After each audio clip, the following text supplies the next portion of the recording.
ठाकरेंचे खासदार शिंदेंच्या खासदारांच्या घरी स्नेहभोजनाला एकत्रित आले। प्रतापराव जाधवांच्या घरी संजय जाधव, भाऊसाहेब वागचौरे, आष्टीकर यांनी उपस्थिती लावली। यामुळे पुन्हा ऑपरेशन टायगरची चर्चा राजकीय वर्तुळात सुरू झाली। एकनाथ शिंदेंच्या पुरस्कार सोहळ्यात उद्धव ठाकरेंच्या शिवसेनेचे खासदार संजय दिना पाटील उपस्थित होते। या उपस्थितीवरून आता नव्या चर्चांना उधाण आलंय। शिवसेना उद्धव ठाकरेंना आणखी एक धक्का देणार का, अशा चर्चा सुरू झाल्यात।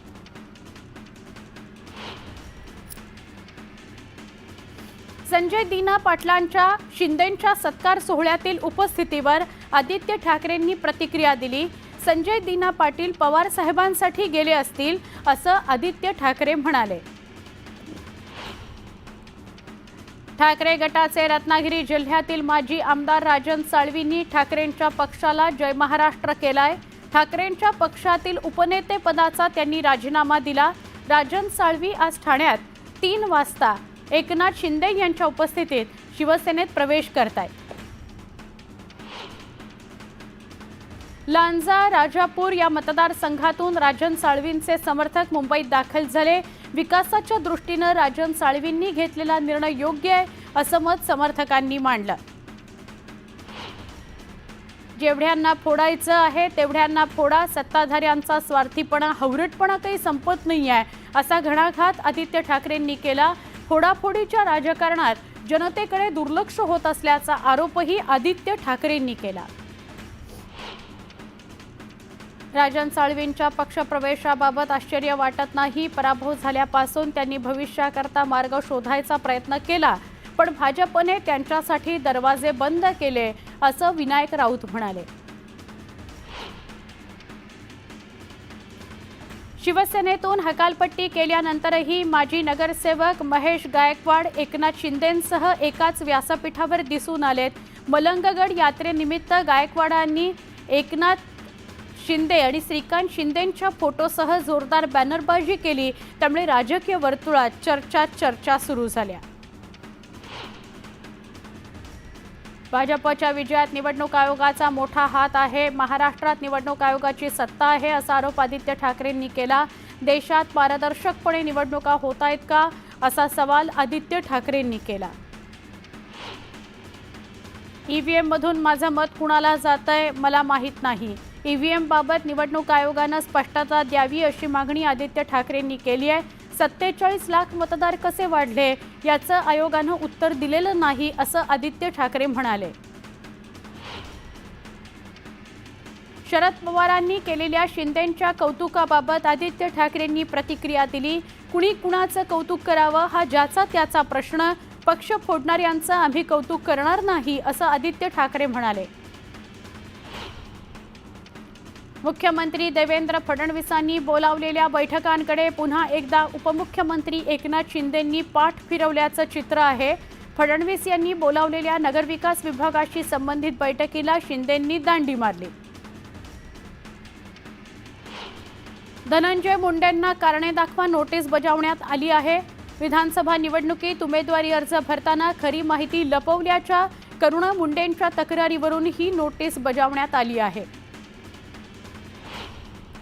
बीडमधील गुन्हेगारीला पाठिंबा देणाऱ्या प्रवृत्तीवर कठोर कारवाईची गरज असल्याची प्रतिक्रिया धनंजय देशमुखांनी दिली। बीडमध्ये अनेक वर्षांपासून एक चुकीची प्रथा आहे। गुन्हा केला जातो, पण त्या गुन्ह्याची कुठेही नोंद होत नाही, हे धक्कादायक आहे, असं देशमुख म्हणाले। काँग्रेसचे प्रदेशाध्यक्ष नाना पटोले यांचा राजीनामा मंजूर करण्यात आलाय। त्यानंतर आता काँग्रेसमध्ये प्रदेशाध्यक्षपदी कुणाची वर्णी लागणार याकडे सगळ्यांचं लक्ष आहे। माजी आमदार हर्षवर्धन सपकाळ यांचं नावही प्रदेशाध्यक्षपदासाठी चर्चेत आहे। मनसेच्या निष्क्रियांना घरी बसवून तरुणांना संधी देण्याची शक्यता आहे। राज ठाकरेंनी शिवतीर्थ निवासस्थानी आचारसंहिता बनवण्याचं काम हाती घेतलंय। त्यासाठी ते ठराविक पदाधिकाऱ्यांची मतं जाणून घेत आहेत।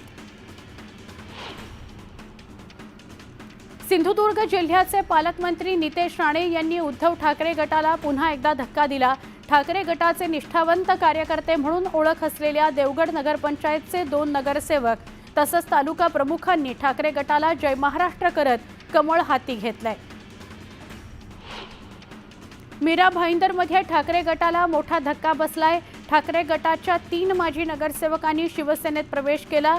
मंत्री प्रताप सरनाईक यांच्या उपस्थितीत हा पक्षप्रवेश पार पडला।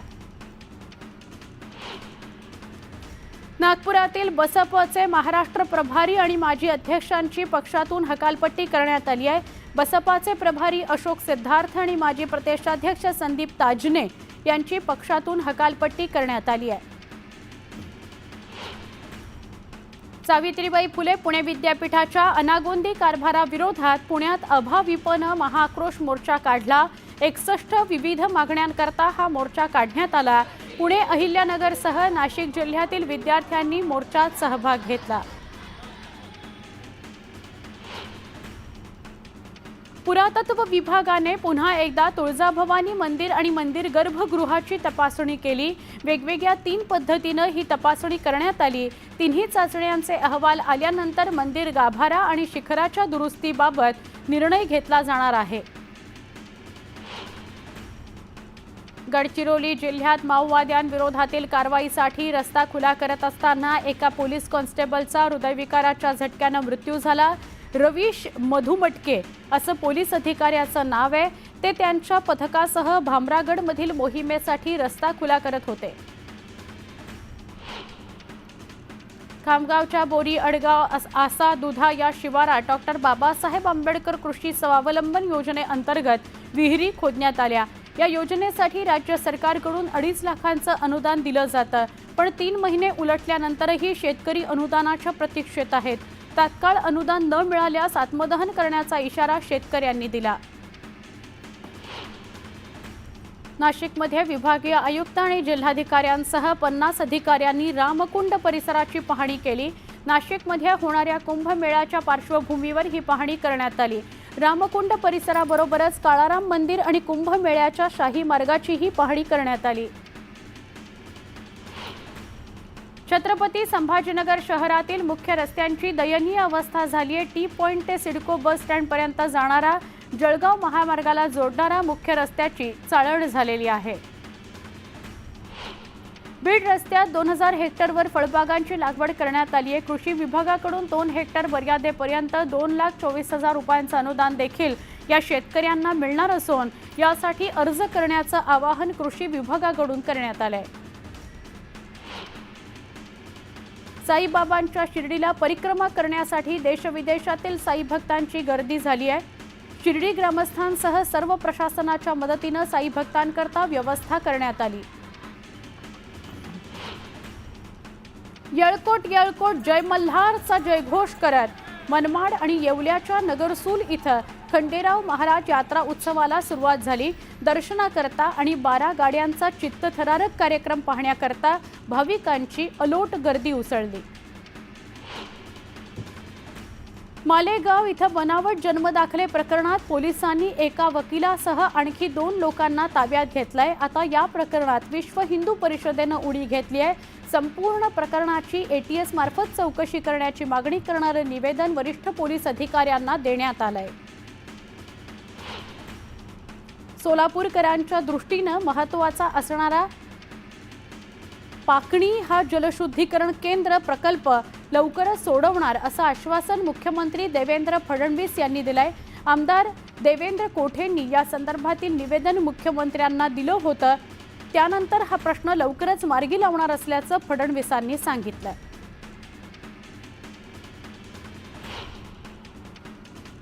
पारोळा शहरासह परिसरात मोकाट कुत्र्यांनी 15 जणांना चावा घेतल्याची घटना समोर आली आहे। त्यामुळे नागरिकांमध्ये भीती पसरली आहे। नगरपालिकेने या मोकाट कुत्र्यांचा तात्काळ बंदोबस्त करावा अशी मागणी करण्यात आली आहे। बीडच्या नायगाव अभयारण्यामध्ये मोरांचं अस्तित्व टिकवण्याकरता गिरीपुष्प वनस्पती नष्ट करून पारंपरिक वृक्षांची लागवड केली जाणार आहे। तर जखमी मोर आणि इतर वन्यजीवांवर तातडीने उपचार करण्याकरता पशुवैद्यकीय दवाखानाही उभारला जाणार आहे। आमदार सुरेश धस यांच्या मागणीनंतर वनमंत्री गणेश नाईकांनी ही घोषणा केली। जळगाव जिल्ह्यातील 40 गावांना अशुद्ध पाणी पुरवठा केला जातोय। जिल्हा परिषदेच्या प्राथमिक आरोग्य केंद्राच्या सर्वेक्षणात ही माहिती समोर आली आहे। या 40 गावांना सुधारणा करण्याचे आदेश देण्यात आलेले आहेत। पुरंदरच्या वीर गावात श्रीनाथ म्हस्कोबाच्या यात्रेला सुरुवात झाली। लाखो भाविकांनी यात्रेत सहभाग घेतला।